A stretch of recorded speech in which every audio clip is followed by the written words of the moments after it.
সকলে মহাব্বত একটু জিকির করে আবার যেখান থেকে আলোচনা আটকে রাখা হয়েছে ওখান থেকে শুরু হবে ইনশাআল্লাহ। ইলাহা ইল্লাল্লাহ লা ইলাহা ইল্লাল্লাহ লা ইলাহা ইল্লাল্লাহ মুহাম্মাদুর রাসূলুল্লাহ। আল্লাহর নবী সর্বসাকুল্যে তিনবার রাগ করছেন। ধরে বলেন কয়বার? প্রথম রাগ করেছেন আল্লাহ নবী হযরত যায়েদ ইবনে হারেসের সাথে। যায়েদ তায়েফের ময়দানে যখন নবীকে রক্তাক্ত করা হলো, নবী তখন দুই হাত তুলে দোয়া করতেছেন। তা যায়েদ বলতেছেন, হে রাসূলুল্লাহ, যারা আপনাকে পাথর মেরে রক্তাক্ত করবে আপনি তাদের দোয়ায় তাদের ধ্বংসের জন্য দোয়া করতেছেন। সঙ্গে সঙ্গে রাগ করে, যায়েদ যে কথা একবার বলেছ এ কথা আর দ্বিতীয়বার বলো না, কারণ আমি নবী ধ্বংসের নবী না। সুবহানাল্লাহ বলেন। আমাদের নবী কোনদিন কারো ধ্বংস চাইছে? যারা পাথর মেরে রক্তাক্ত করেছে তাদের জন্য আবার জান্নাত কামনায় হেদায়েত কামনায় নবীর চোখ দিয়ে দর দর করে পানি পড়েছে। রাগ করেছেন জিবরাইল উপরে। জিবরাইল সেই কথা একবার বলেছ সেই কথা আর দুইবার বলবো না।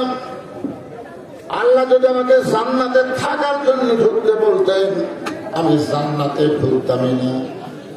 আমি সেই দিন জান্নাতে থাকার জন্য ঢুকবো যেদিন আল্লাহ আমার সমস্ত উম্মাতিনীকে জান্নাত দেবে। চিন্তা করে দেখেন, যে নবী শুধু নবী না, আল্লাহুম্মা সাল্লি আলা সাইয়্যিদিনা, যিনি আমাদের নেতা, জান্নাতের মধ্যে গিয়েও আমাদের কথা বলেন। আর এখন আমরা অনেক নেতা দেখছি ভোট পায় সংসদে গেলে আর ভোটারদের কথা মনে রাখে না। জোরেখান কথা ঠিক ঠিক। এই জন্যে আমার নেতা, তোমার নেতা বিশ্ব নবী মুস্তাফা। আল্লাহ শুকর আদায় করা 2 নম্বর বিষয় বলতেছি। আছেন আমার মুক্তার, আছেন আমার ব্যারিস্টার, শেষ বিচারের হাইকোর্টেতে রুজির মানুষ, শেষ বিচারের হাইকোর্টেতে তিনি আমায় করবেন পার।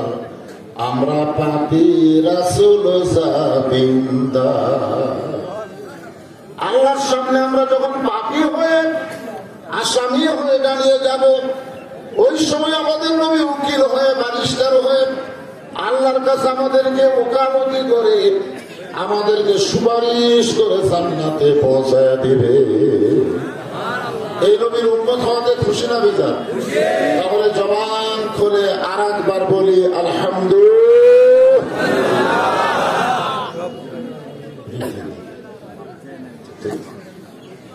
এখন আর একটা প্রোগ্রাম থাকার কারণে ব্যস্ত মানুষ চলে গেলেন, বললেন আমার পক্ষে একটু মাফ। ঠিক আছে, আলহামদুলিল্লাহ। এসিয়ান আর একজন বসে, এসিয়ানকে আর একজন বসে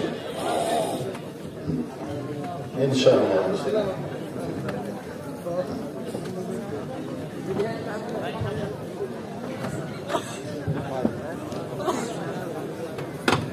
আল্লাহর প্রশংসা করার আর একটা কারণ, আপনার যে পবিত্র কোরআন থেকে আলোচনা শুনতেছেন, এই কোরআন শরীফের মধ্যে কোনো সন্দেহ, যারা মুখ বন্ধ করে থাকলেন নাই শব্দটাও বললেন।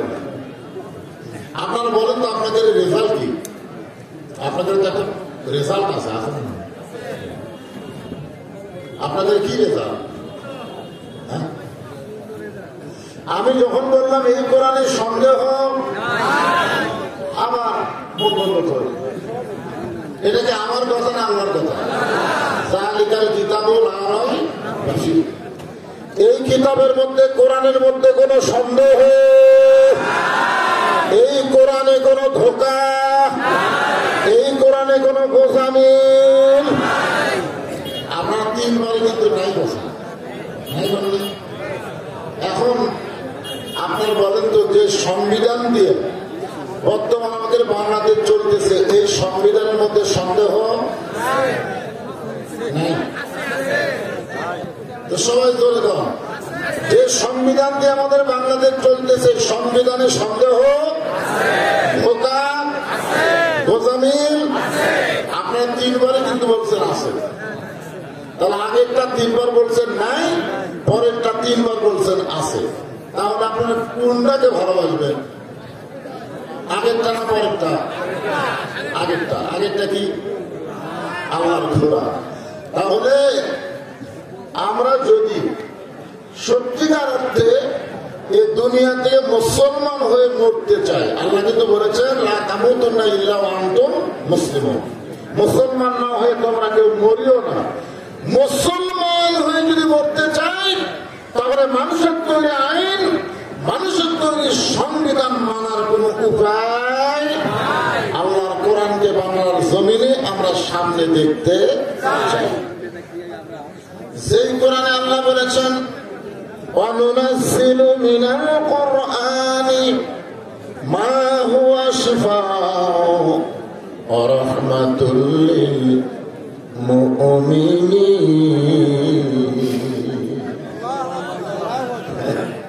আল্লাহ আকবার, সবাই বল আল্লাহ আকবার। দলে আলাদা, ঠিক না?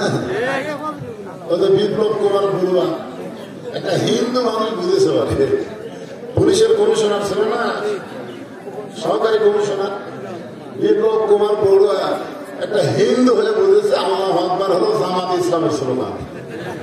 এটা সব দল দেয় না, তো কথা দেয়, ওইটা স্লোগান আলাদা। আপনার তো সবাই দিচ্ছেন না, তারা আমার বোঝা গেল আপনার দল থেকে নাকি লিল্লাহি তাকবীর। আসলে বিপ্লব বড়ুয়ার কথা ঠিক না। মুসলমানের বাচ্চা যারা জন্মের সময় ডান কানে আল্লাহু আকবার, বাম কানে আল্লাহু আকবার, ঠিক না? মুসলমান যখন দুনিয়া থেকে বিদায় নেবে তার লাশটা সামনে রেখেও আল্লাহু আকবার বলে জানাজা শুরু হবে।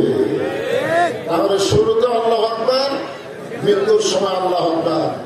আল্লাহর কোরআন তেলাওয়াত শুনলে ঈমান বাড়ে না কমে? তাহলে কোরআন তেলাওয়াত শোনার পরে শয়তানকে তাড়ানোর জন্য ঈমানের বলে বলিয়ান হয়ে আমরা সবাই বলবো আল্লাহু আকবার। যাহাতে কেন তেলাওয়াত করলাম, এই আয়াতে আল্লাহ মুমিনদের জন্য, দেখেন এখানে কেন আল্লাহ তাআলা মুমিনকে লক্ষ্য করে বলতেছেন যে অনুনাজ্জিলু মিনাল কুরআনি মা হুয়া শিফাউ ওয়া রাহমাতুল লিল মুমিনিন। মুমিনদেরকে লক্ষ্য করে আল্লাহ বলতেছেন যে মুমিনেরা যদি যাবতীয় রোগ থেকে, অসুখ থেকে বাঁচতে চাও তাহলে আল্লাহ তাআলা এই কোরআনকে তোমাদের শেফা স্বরূপ নাজিল করেছে। বলেন সুবহানাল্লাহ। তার একটা বাংলা স্লোগান আছে, সব সমস্যার সমাধান দিতে পারে আল কোরআন। সব সমস্যার সমাধান দিতে পারে আল কোরআন। আল কোরআনের আলো সংসদে জালো, আল কোরআনের আলো লিল্লাহি তাকবীর। আপনারা অনেকে যারা অন্য দল করে, মনে করেন কোরআনের দল করে না, তারা কিন্তু এরকম স্লোগানের সময় মুখ সাহসাই করে। আরে বাংলা যেগুলো আইনটা তোমরা চলতেছে বুঝবার তো পারতেছে না আল্লাহর কোরআনটা কি। কারণ তেলাওয়াতে বাংলাদেশ থেকে হাফেজ সাহেবরা গোটা বিশ্ব থেকে করার স্বর্ণ জয় করে আসতেছে। কেউ হাফেজ এবারে 80 জন দেশকে পরাজিত করে সোনার পুরস্কার পেয়েছে। এর পাচ্ছে সে পাচ্ছে, কিন্তু আসলে কোরআন শুধুমাত্র পড়ার জন্য তো আল্লাহ দুনিয়াতে পাঠাই নাই। কোরআনকে বাস্তব জীবনে গ্রহণ করে কোরআন অনুযায়ী চলার জন্য আল্লাহ দুনিয়াতে কোরআন দিয়েছে। ধরে তার কথা শিখতে চাপ করেন আলো সংসদে যাবো, তখন বিএনপিরা চিন্তা করতেছে আমরা তো কোরআন সংসদে যাবো না, তার আমরা খালি মুখ আছে। আরে থাকলা তুমি যে দলই করো, যে দলই করো, কোরআনকে তোমার জীবনের পাথেও চলার পাথেও হেদায়েতের খোরাক হিসাবে গ্রহণ না করলে পৃথিবীতে দল করতে পারো, কিন্তু মরার সময় তোমার রেজাল্ট খারাপ হবে। আমরা কি মরার সময় বেঈমান হয়ে মরবো না মুসলমান হয়ে? মুসলমান যদি মরতে চাই, যে বলবো আল কোরআনের আলো, আপনার সবাই বলবেন সংসদে যাবো। যদি কেউ না বলেন ওই মরবি ঠিকই, কিন্তু মুসলমান হয়ে মরবি না, আর মৃত্যু হবে মুনাফিকের মৃত্যু। আমরা কি চাই মুনাফিকের মৃত্যু? আমাদের জীবনে যদি সংসদে কোরআন না দেখি এই স্লোগানও আমাদেরকে জান্নাতে নিয়ে যাবে। বুখারী শরীফের একটা হাদিস শুনুন, বুখারী শরীফের মান সাআলাল্লাহু তাআলা আশ-শাহাদাতা বিসিদকিন বাল্লাগাহু আল্লাহু মানাজিলাশ শুহাদা ওয়া ইম্মা তাআলা ফিরাশিহি।